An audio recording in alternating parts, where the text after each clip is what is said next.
UP board परीक्षा को लेकर के एक बहुत बड़ी अपडेट है।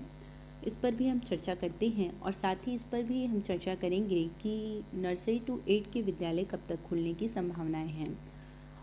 जैसा कि आपको पता है कि 7 फरवरी से 9 टू 12 के विद्यालय खोल दिए गए थे, पर नर्सरी टू 8 के जो बच्चे हैं वो अब तक भी अपने घर पर बैठे हुए हैं। तो ऐसे में आप सभी के जो छोटे भाई बहन हैं उनके विद्यालय कब तक खुलेंगे, इस पर भी एक बड़ी अपडेट है जो कि हम इस वीडियो के माध्यम से आपको बताएंगे। साथ ही आपके सबसे ज़्यादा कमेंट इस विषय पर हैं कि हमारी बोर्ड परीक्षाएं होंगी या नहीं होंगी, तो इस पर भी हम चर्चा करेंगे, इसलिए आप इस वीडियो में बने रहें।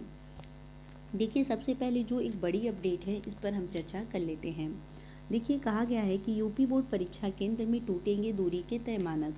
कहने का तात्पर्य यह है कि जो आपकी बोर्ड परीक्षा होगी उसके जो भी केंद्र बनाए गए हैं उसका एक मानक है। यानी कह लीजिए, आप यह कह सकते हैं कि मान लीजिए कि आप जिस भी ज़िले से बिलोंग कर रहे होंगे, उत्तर प्रदेश के जिस भी ज़िले में आप रह रहे होंगे, उसके आपके विद्यालय से 10 किलोमीटर के दायरे में ही आपका जो सेंटर होता है वो बनता है। ऐसा एक मानक निर्धारित है। परंतु हो सकता है कि आप किसी ऐसे ज़िले से हों जहाँ पर आसपास आपके मतलब विद्यालय का जो सेंटर है 10 किलोमीटर के दायरे से दूर भी जा सकता है। ऐसा यूपी बोर्ड की एक बड़ी अपडेट है। क्यों आपका मतलब जो सेंटर है वो ज़्यादा दूर जा सकता है और किस किस ज़िले का सेंटर दूर जा सकता है, ये सारी चीज़ों की जानकारी इस न्यूज़ में दी गई है।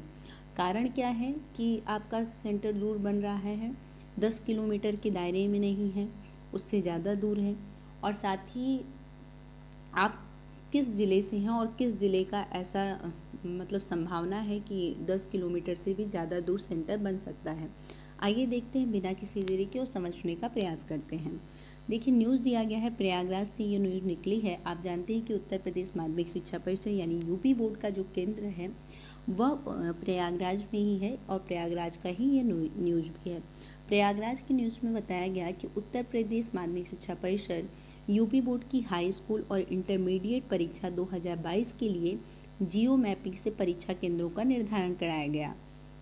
ध्यान रखा गया है कि 10 किलोमीटर के भीतर के विद्यालयों को परीक्षा केंद्र बनाया जाए। कहने का मतलब यह है कि इन्होंने बताया, यूपी बोर्ड वालों ने, कि हाई स्कूल और इंटरमीडिएट की जो परीक्षा आपकी बोर्ड परीक्षा है 2022, उसके लिए जियो मैपिंग से परीक्षा केंद्रों का निर्धारण कराया गया है और उसमें यह बात ध्यान रखी गई है कि 10 किलोमीटर के भीतर ही आपके विद्यालयों का परीक्षा केंद्र बनाया जाए। लेकिन सोनभद्र, ललितपुर जैसे कुछ जिलों में इससे अधिक दूरी के विद्यालयों को भी केंद्र बनाया जा रहा है। यानी अगर आप सोनभद्र या ललितपुर जैसे ज़िलों से बिलोंग करते हैं तो आपके लिए ये न्यूज़ जानना बहुत ज़्यादा आवश्यक है कि आपका जो परीक्षा केंद्र है वह 10 किलोमीटर से भी ज़्यादा दूरी पर जा सकता है। इसका कारण उन्होंने बताया क्योंकि यहाँ निर्धारित दूरी की सीमा में विद्यालयों की कमी है। यानी जो निर्धारित दूरी है 10 किलोमीटर, इससे दायरे में जो आपके विद्यालय हैं उनकी कमी होने के कारण आपके जो सेंटर हैं वो दूर हैं, जा सकते हैं। तो ऐसे बहुत सारे ज़िले होंगे जो कि 10 किलोमीटर के दायरे में, आपके विद्यालय के 10 किलोमीटर के दायरे में जो एक दूरी तय की जाती है कि इतने में ही आपका परीक्षा का केंद्र बनाया जाए, परंतु अगर विद्यालय की कमी होगी तो ऐसे में आपके सेंटर दूर जा सकते हैं। आगे देखिए, इसमें और क्या बताया गया है। कहा गया है कि परीक्षा केंद्रों पर कोविड गाइडलाइन का पालन सुनिश्चित कराने के साथ साथ नकल विहीन परीक्षा कराने के लिए भी मतलब एक इंतज़ाम किए गए हैं। यानी जो भी आपके परीक्षा केंद्र बनाए जाएंगे, आपकी बोर्ड एग्ज़ाम की ये सारी अपडेट है, इसलिए आप ध्यान रखेंगे। परीक्षा केंद्र जो भी बनाए जाएंगे उसमें कोविड गाइडलाइन का पालन सुनिश्चित कराने के साथ साथ नकल विहीन परीक्षा कराने के लिए CCTV, voice recording, router, DVR को क्रियाशील रखने के निर्देश दिए गए हैं। देखिए, ये एक बहुत बड़ी अपडेट है कि जो भी आपके परीक्षा केंद्र जहाँ पर भी बनाए जाएंगे वहाँ पर कोविड गाइडलाइन का पहला तो आपको मतलब उन परीक्षा केंद्रों को पालन करना है, साथ ही आपको पालन करना है। और साथ ही अगर नकल विहीन परीक्षा करानी है तो सरकार का एक बहुत सख्त आदेश है, यानी आपकी माध्यमिक शिक्षा परिषद का आदेश है कि जहाँ भी परीक्षा केंद्र बनाया जा रहा है वहाँ के CCTV कैमरे और उसकी वॉइस रिकॉर्डिंग जो है, यानी आवाज़ जो रिकॉर्ड की जाती है, राउटर, DVR, ये सारी चीज़ें क्रियाशील रहें, यानी एक्टिव रहें। क्योंकि देखिए, अक्सर देखा जाता है कि जो CCTV कैमरे होते हैं वो बंद कर दिए जाते हैं, परीक्षा केंद्रों पर और कह दिया जाता है कि अचानक से कोई चेकिंग आ गई तो बता दिया जाता है कि सीसीटीवी कैमरा ख़राब है। वॉइस रिकॉर्डिंग बंद कर दी जाती है, कह दिया जाता है कि आवाज़ नहीं आ रहा है, इसमें खराबी चल रही है। तो ऐसे में एक अनुमान लगाया जा सकता है कि ऐसे में नकल कराने वाले जो माफिया होते हैं वो सक्रिय होते हैं और ऐसे में नकल कराने की संभावनाएं बढ़ जाती हैं। परंतु इस बार पहले ही निर्देश दे दिया गया है कि जो सीसीटीवी है, वॉइस रिकॉर्डर है, राउटर है, डीवीआर है, ये सारी चीज़ों को क्रियाशील रखा जाए, ऐसा निर्देश दिया गया है बहुत ही कड़ाई से। आगे देखिए, और साथ ही यह भी बताया गया है कि इनकी रिकॉर्डिंग क्षमता कम से कम 30 दिन तक की होनी चाहिए। देखिए, जो सीसीटीवी कैमरा है उसकी रिकॉर्डिंग क्षमता जो होती है वो 3 दिन तक की होती है, यानी 3 दिन के बाद जो भी रिकॉर्डिंग चीज़ें होती हैं वो लोग सेट करके रखते हैं और 3 दिन के बाद सामान्यतः लोग 3 दिन का सेट करके रखते हैं और 3 दिन के बाद सारी जो रिकॉर्डिंग होती है वो अपने आप डिलीट हो जाती है। परंतु इस बार यह निर्देश दिया गया है कि जिस भी विद्यालय में परीक्षा केंद्र बनाए गए हैं वहाँ की रिकॉर्डिंग क्षमता कम से कम 30 दिन तक की होनी चाहिए। 30 दिन तक यानी 1 महीने तक रिकॉर्ड होना चाहिए सारी चीज़ें। आगे देखिए, बताया गया है कि यूपी बोर्ड के सचिव दिव्यकांत शुक्ल के मुताबिक विद्यालय का जियो लोकेशन माध्यमिक शिक्षा परिषद की वेबसाइट के सर्वर पर दर्ज हो गया है। यानी जिस भी विद्यालय में परीक्षा केंद्र बनाए गए हैं या आपका विद्यालय है वहाँ का जो जियो लोकेशन है वो माध्यमिक शिक्षा परिषद यानी यूपी बोर्ड की जो वेबसाइट है उसके सर्वर पर दर्ज हो गया है। इसी आधार पर परीक्षा केंद्रों का निर्धारण किया गया है और इसी के आधार पर जो भी आपके परीक्षा केंद्र हैं वो बनाए गए हैं। आगे कहा गया, लोकेशन गलत होने की स्थिति में संबंधित जिला विद्यालय निरीक्षक को जिम्मेदार मानते हुए शासन को रिपोर्ट दी जाएगी। यानी कि अगर कोई भी अपना जियो लोकेशन गलत बताता है तो ऐसे में जिला विद्यालय निरीक्षक को जिम्मेदार मानते हुए वहाँ के शासन को रिपोर्ट दी जाएगी। ठीक है। सोनभद्र और ललितपुर जैसे कुछ जिलों में विद्यालयों की कमी के कारण 10 किलोमीटर से ज़्यादा दूरी के विद्यालयों को केंद्र बनाया गया है। कोविड गाइडलाइन का पालन कराने के लिए परीक्षार्थियों को 6-6 फीट की दूरी पर बैठाया जाएगा। यानी कि कोरोना महामारी जो है उसमें एक जो सामाजिक दूरी की बात की जाती है, सोशल डिस्टेंसिंग की बात की जाती है, तो इसको भी ध्यान में रखते हुए 6-6 फीट की दूरी पर सारे आपके जो भी परीक्षार्थी होंगे, यानी आप एग्ज़ाम देने जहाँ जाएंगे वहाँ पर जो भी बच्चे होंगे उनको 6-6 फीट की दूरी पर बैठाया जाएगा। ऐसे में जिन विद्यालयों की धारण क्षमता एक पाली में 125 से कम होगी उन्हें परीक्षा केंद्र नहीं बनाया जाएगा। यानी 6-6 फीट की दूरी पर आप सभी को बैठाया जाएगा और जिन भी विद्यालय में एक बार में 125 से कम अगर विद्यार्थी बैठते हैं एक पाली में, अगर इससे कम की संख्या है मतलब 6 फीट की दूरी में बैठाने के बाद अगर 125 से कम ही विद्यार्थी 6 फीट की दूरी में आ रहे हैं एक पाली में, तो ऐसी परीक्षा केंद्रों को केंद्र नहीं बनाया जाएगा, ऐसा इन्होंने कहा है।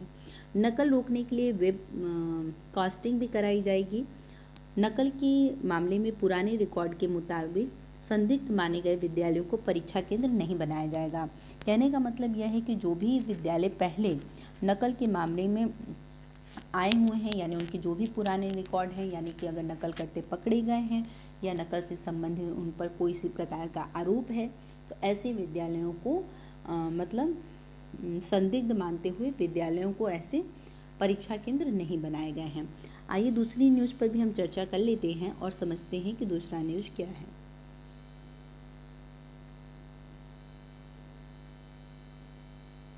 फिर हम इसके साथ ही जानेंगे कि आपकी बोर्ड परीक्षाएं कब होगी, इस पर भी हम चर्चा करेंगे। इसके बाद देखिए, नर्सरी से लेकर कक्षा 8 तक के स्कूल भी सोमवार से खुलेंगे।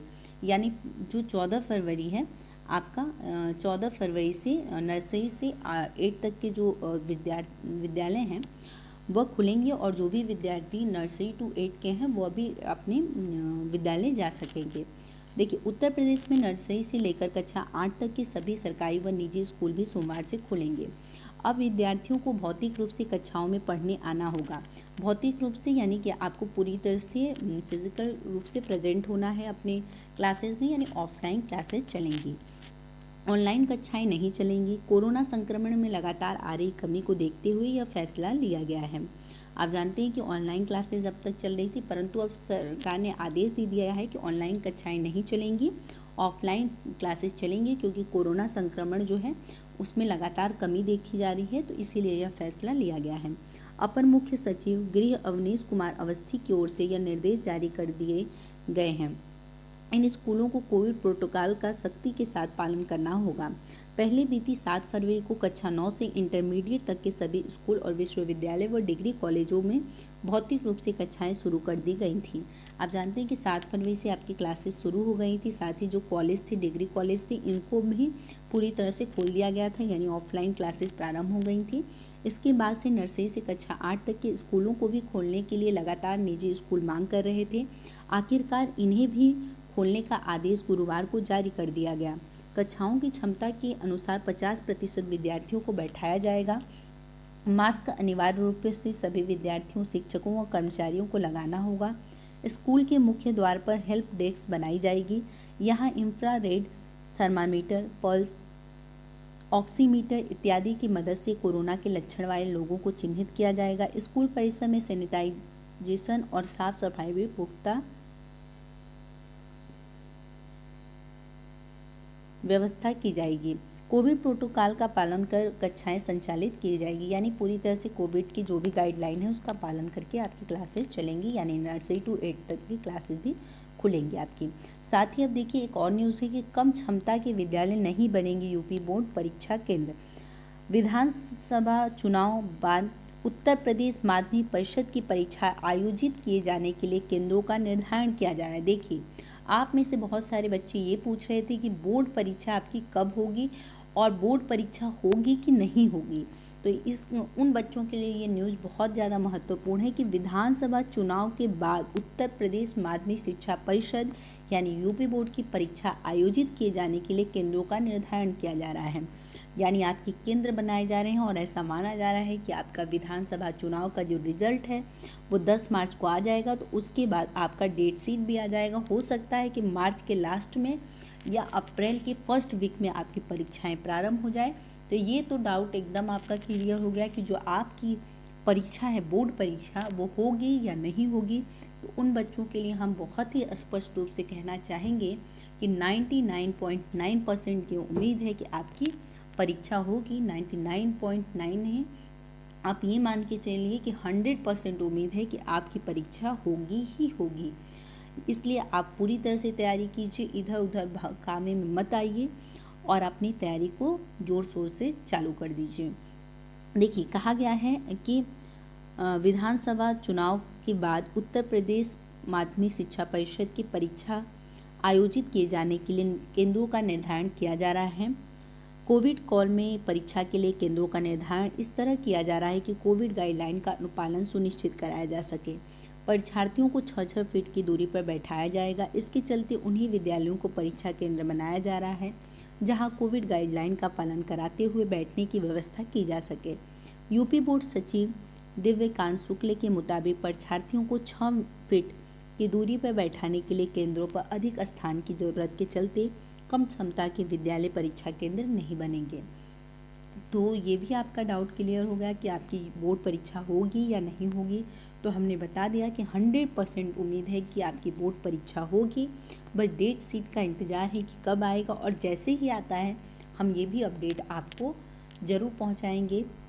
इसलिए किसी भी यूट्यूबर या किसी भी फेक न्यूज़ के भरोसे मत बैठिए आप कि परीक्षा नहीं होगी। ये सब अब बहकाने वाली बातें हैं, भटकिए नहीं, बस आप अपनी परीक्षा में जुट जाइए। क्योंकि बच्चे, विकल्प तो बहुत मिलेंगे राह भटकाने के लिए, संकल्प एक ही काफ़ी है मंजिल तक जाने के लिए। इसलिए यह संकल्प लीजिए कि आपकी परीक्षा होगी और हम बेहतर अंक प्राप्त करेंगे, और इसी संकल्प के साथ आप अपनी परीक्षा की तैयारी में जुट जाइए। बहुत बहुत शुभकामनाएं आप सभी को।